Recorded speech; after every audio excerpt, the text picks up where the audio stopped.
ஆத்ம நமஸ்தே to all. இன்றைக்கி நம்ம வந்து உங்களுடைய பாஸ்ட்டு ப்ரெசன்ட் ஃப்யூச்சர் உங்களுடைய ரிலேஷன்ஷிப் எப்படி இருக்கும்னு தான் பார்க்க போகிறோம்.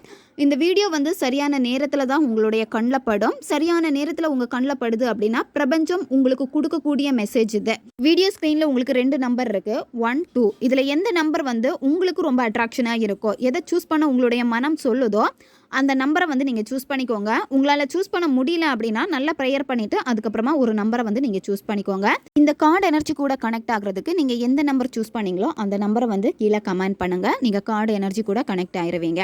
இப்போ ஃபஸ்ட்டு நம்பர் சூஸ் பண்ண உங்களுடைய ரீடிங்கில் நம்ம போகலாம். பாஸ்ட் லைஃப் வந்து எப்படி இருந்துச்சு அப்படின்னா, உங்களுக்கு ஆல்ரெடி ஒரு லவ் இருந்திருக்கு, அந்த லவ் வந்து பிரேக்கப் ஆகிருக்கு. அது மட்டும் இல்லாமல் உங்கள் பர்சனும் வந்து வேற ஒரு ரிலேஷன்ஷிப்பில் இருந்து பிரேக்கப் ஆகி தான் நீங்கள் வந்து 2 பேரும் மீட் பண்ணியிருக்கீங்க. பெயினில் இருந்த இடத்துல உங்களை வந்து அதுலேருந்து வெளிக்கொண்டு வரதுக்காக இந்த நபர் வந்து உங்கள் வாழ்க்கையில் வந்திருக்காங்க. இந்த பர்சன் வந்து நம்மளை விட்டு போயிடுவாங்களோங்கிற ஒரு பயமும் வந்து உங்களுக்கு வந்திருக்கு. பர்சனில் உங்களுக்கு எப்படி இருக்குது அப்படின்னா, நீங்கள் அந்த பர்சன் மேலே ரொம்ப அடிக்ட் ஆகிட்டீங்க.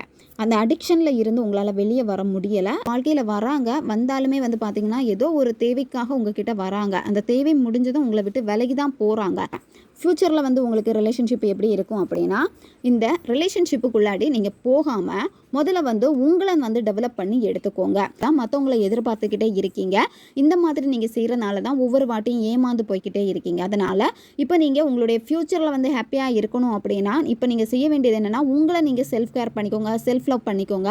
உங்களுடைய வேலைகளில் வந்து அதிகம் கவனம் செலுத்துங்க. இப்போ பைல் 2 சூஸ் பண்ண உங்களுடைய ரீடிங்கில் நம்ம போகலாம். பாஸ்ட்டில் எப்படி இருந்திருக்கு அப்படின்னா, உங்களுடைய ரிலேஷன்ஷிப்பை வந்து பார்த்தீங்கன்னா சொல்லாத காதலாக இருந்திருக்கு. அதாவது ஒன் சைடு காதலாக வந்து இருந்திருக்கு. இதில் ஒரு சிலருக்கு உங்கள் தூரத்திலே வச்சு நீங்கள் அவங்கள ரசிச்சுக்கிட்டே இருந்திருக்கீங்க. இந்த ஒன் சைடு லவ் வந்து பார்த்தீங்கன்னா உங்களுக்கு ஒரு விதத்தில் வந்து சந்தோஷமாக இருந்தாலும் ஒரு சில நேரத்தில் வந்து எப்படி இருந்திருக்கு அப்படின்னா பெயினை தான் வந்து உங்களுக்கு கொடுத்துக்கிட்டே இருந்திருக்கு. காதல் வந்து இருந்துமே அங்கே வந்து எதுவுமே வந்து இல்லை அப்படிங்கிற ஒரு உணர்வை வந்து பாஸ்ட்டில் இது உங்களுக்கு கொடுத்துருக்கு. ப்ரெசண்டில் எப்படி இருக்குது அப்படின்னா, நீங்கள் இப்போ வந்து யார் என்ன பேசினாலுமே அதுக்கு வந்து தகுந்த போல் ரியாக்ட் பண்ணக்கூடிய ஒரு ஆள். லவ் இந்த பாஸ்ட்டில் கொஞ்சம் பிரேக் எடுத்து நின்னாலுமே அந்த லவ்வை வந்து இப்போவும் நீங்கள் உங்கள் மனசில் சுமந்துக்கிட்டே தான் இருக்கீங்க. இந்த யூனிவர்ஸுடைய பிளஸ்ஸிங் எல்லாமே உங்களுக்கு இருக்குது. ஃப்யூச்சரில் உங்களுக்கு எப்படி இருக்கும் அப்படின்னா, இந்த ரிலேஷன்ஷிப் வந்து வேணுமா வேணாமா அப்படின்னு நீங்கள் தான் முடிவெடுக்க போகிறீங்க. நீங்கள் இந்த ரிலேஷன்ஷிப் வேணும்னு முடிவெடுத்தாலும் நல்லதாக தான் அமையும், இல்லை வேணான்னு முடிவெடுத்தாலும் நல்லதாக தான் அமையும்.